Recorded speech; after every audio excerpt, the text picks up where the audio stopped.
I never thought I'd say this on YouTube, but in today's video, I'm going to try painting dogs for the first time ever, so please join me.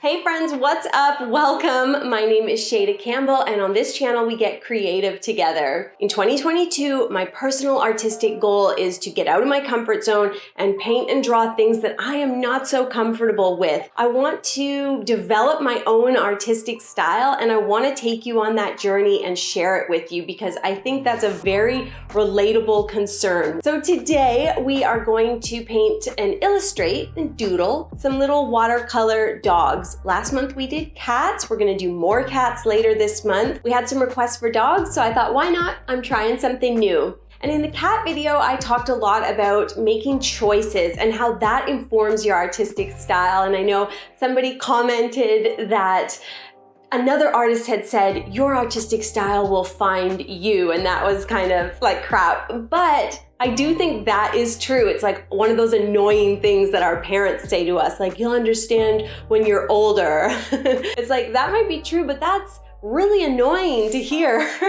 I think a more direct path to developing your style, which will develop over time and will find you, is to think about the choices you're making when you're painting a cat or a dog.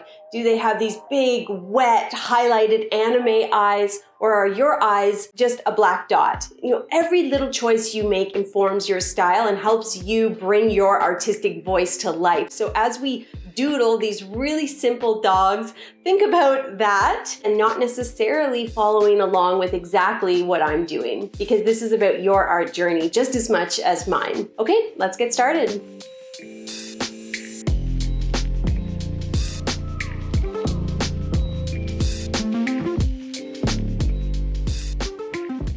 Let's start by grabbing our paint and paper. I'm using my Muño 48 pan set, pretty typical of me these days, and I've been keeping the paint that I've mixed on the palette more and more. I used to never do it. I wanted to mix fresh for every YouTube video, but I like to have my old mix there. So anyways, and then I got this new little watercolor sketchbook. It is from Strathmore. That's what the packaging looks like. If you want to grab the same one, it's 140 pound paper, nice size. I've got 2 glasses of clean water, paper towel for blotting my brush, and I have some various sizes of round paint brushes. Now, the largest being number 8, smallest is a number 2. If I wet my brush, you can see how beautiful the shape of the round brush is. It has this large belly, sort of the middle of the bristle that holds lots and lots of paint, and it comes to this delicate fine tip, meaning it's great for different sizes, different subjects. It's kind of a one-stop shop for a brush. So that's what you're looking for if you're getting started. Let's jump in today with a little bit of mixing, paint mixing. We're painting dogs, so I'm basically just gonna mix up a bunch of different browns. I'm using Van Dyke brown, and I'm mixing with a little black to give me some really, really dark color. I have the Van Dyke brown also mixed with a bit of white, so I've got a really nice light brown. I'm using raw sienna, and I can mix a little bit of the same Van Dyke brown into that to give me kind of a honey brown. I also like to mix a little French gray in and a little more white, and we get that kind of creamy beige.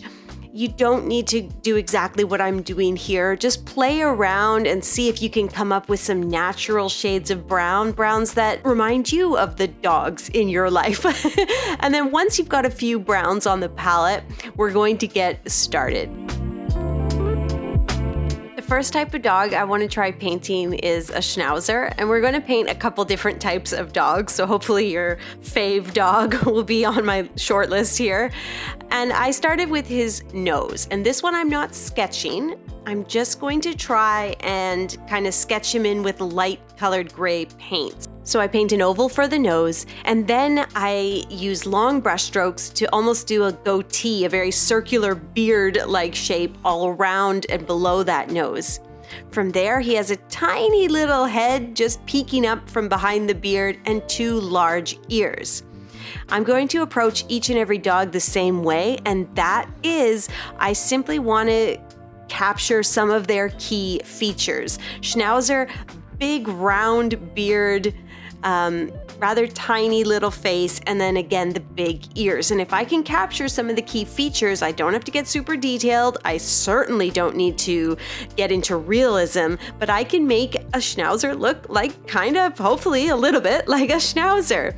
And then once that initial layer dries, my initial little watercolor sketch, I can come back in with a darker color, in this case gray, and I can give his beard some more detail, some little hairs, and I can darken him around the eyes and give him little eyebrows and some shading on the ears and whatnot. And it's that simple and that easy because we're not going for perfection. We're going for development of our own style.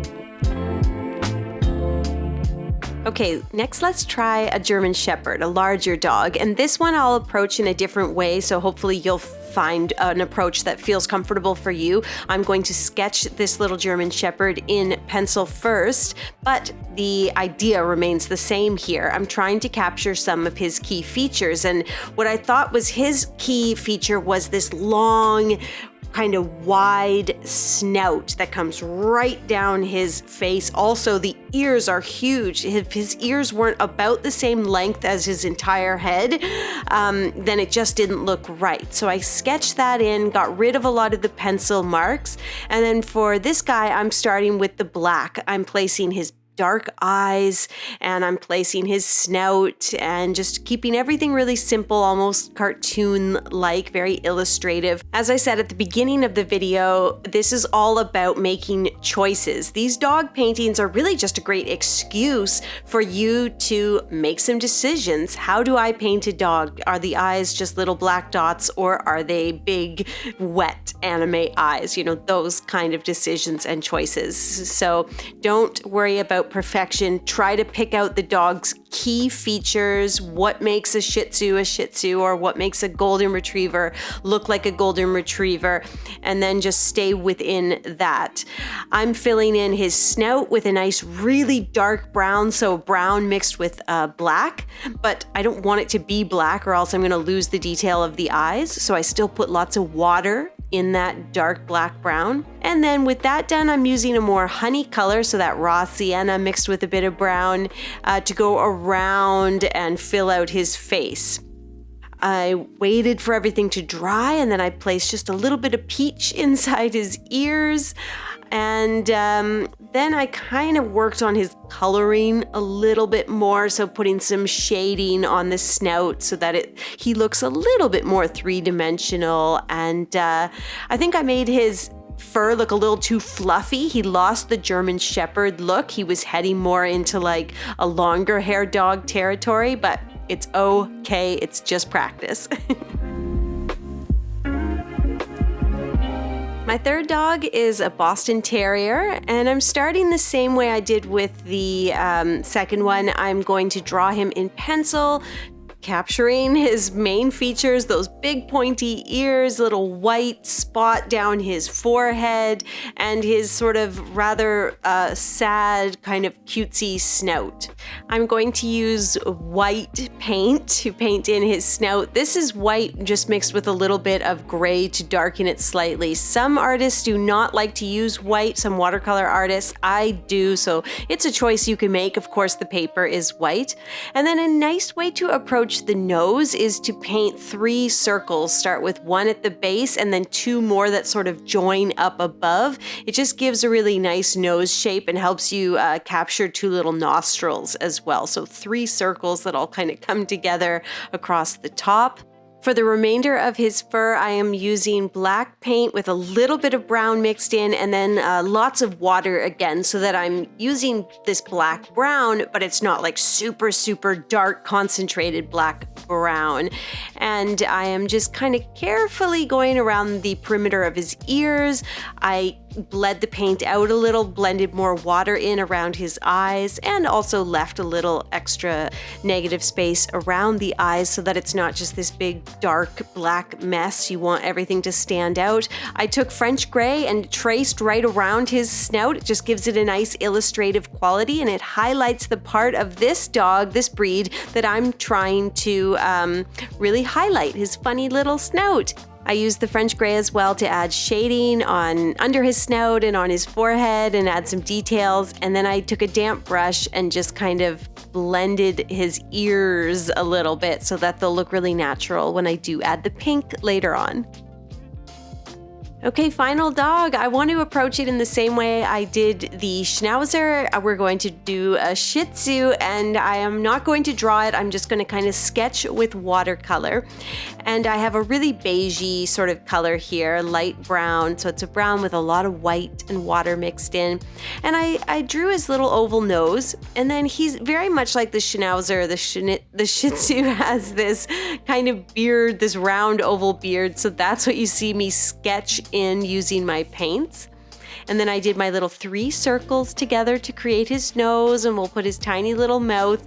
And these Shih Tzu's eyes are so little and they barely are peeking over his big beard. So those are some of the details I'm trying to capture as I approach this little Shih Tzu painting. The eyes that are peeking out just from behind his big beard, the flatness of the face, and the fuzziness of his hair. So if I can capture a few key details, it's probably gonna look pretty much like a Shih Tzu. And if I hit pretty much, I'm gonna be happy, because that's the fun of creating these illustrations. If they look too much like real life, then I think we lose the illustrative magic. If you got a greeting card with a little dog painting on it, it doesn't necessarily need to look that much like real life. The fun and the joy of that art, the wonderfulness of receiving that card and viewing it, is in the artist's expression and the unique perspective and the wonderful, whimsical way that the artist portrays the type of dog or whatever it may be.